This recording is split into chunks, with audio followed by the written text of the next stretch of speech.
Hi everybody, Dr. Tracy, and this week, according to the announcements, you can follow your link and go to Python and Pygame. Oh goodness, I'm having trouble loading today. So last week I gave you the link for Python and Pygame games, and it gave you some basics to go over. And this week you should be working with the memory game and the slide puzzle. And there's a discussion where you try and fix some bugs that come out of there. So right now I'm going to talk about the memory puzzle. And so you see there's not much that I have listed here, but just the link to the chapter, Invent with Python.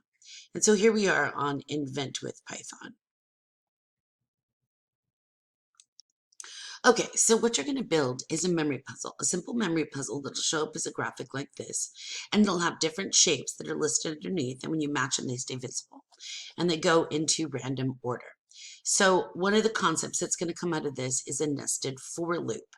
The idea of a nested for loop here, this says for x in 0, 1, 2, 3, 4, for y in A, B, C. You can see the results of that. That means for each element in that set, 1, 2, 3, 4, then for each element in the set ABC. So it starts with 0.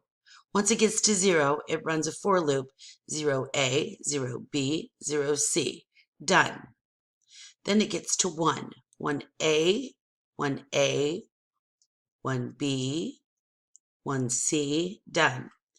Then it gets to 2. So you know the for loop goes through each element, but a nested for loop is going to go through the elements one at a time and then one at a time again. So the order in which you put for loops is important. If we switch the orders, A, B, C, and then 0, 1, 2, 3, 4, even if the print statement, x, comma, y, is the same as in the previous example, you're still going to get them in different order. Now, instead, it's going to find the y first, and then the x. Even though it's going to print the x first and y, you can see that it goes through all of the a's before it switches to all of the b's, before it switches to all of the c's. Different than the result of the previous code.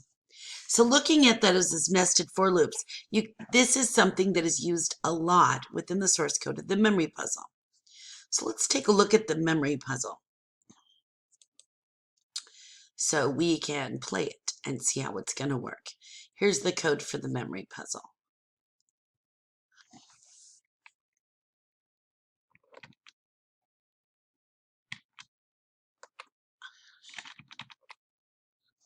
And here's the game that I downloaded so that you can play it. And it looks like this. So this memory game right here goes through and picks the random squares to put the shapes in. And each one of those, as you select it and reveal it, you try and find 2 matching squares. And I am already failing.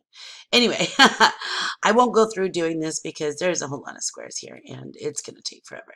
So this is what memory game looks like.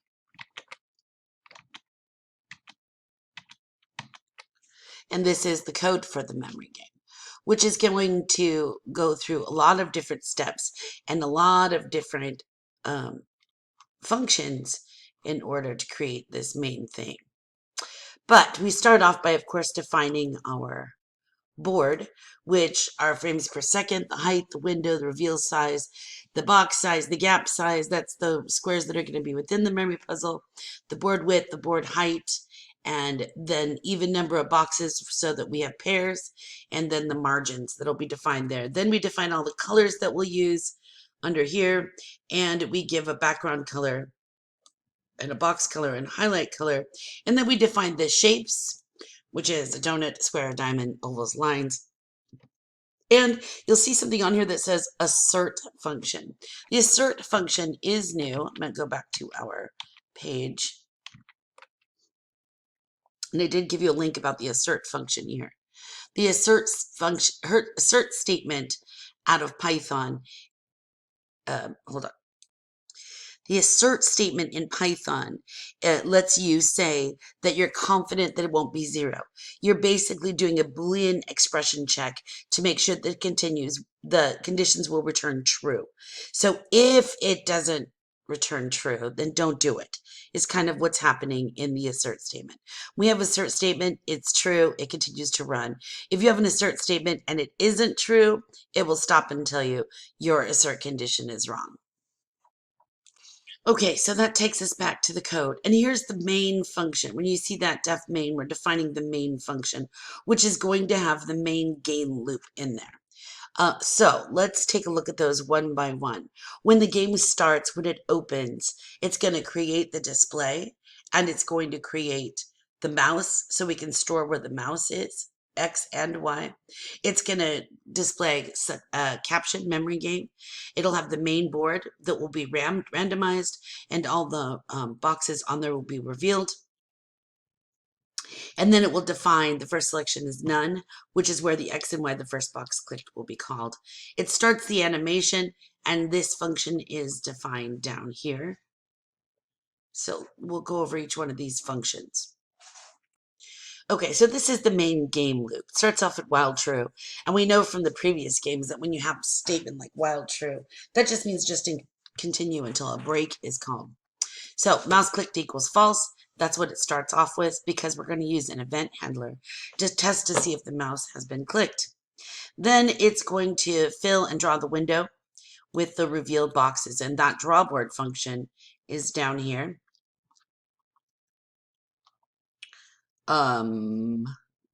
Right there.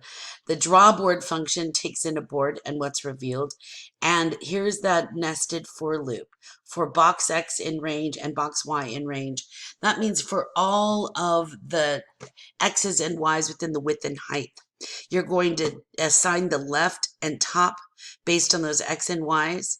And if it's not revealed, then it's going to draw a box using the draw.rectangle function, using the left and top as the X and Y's for each one of those sections.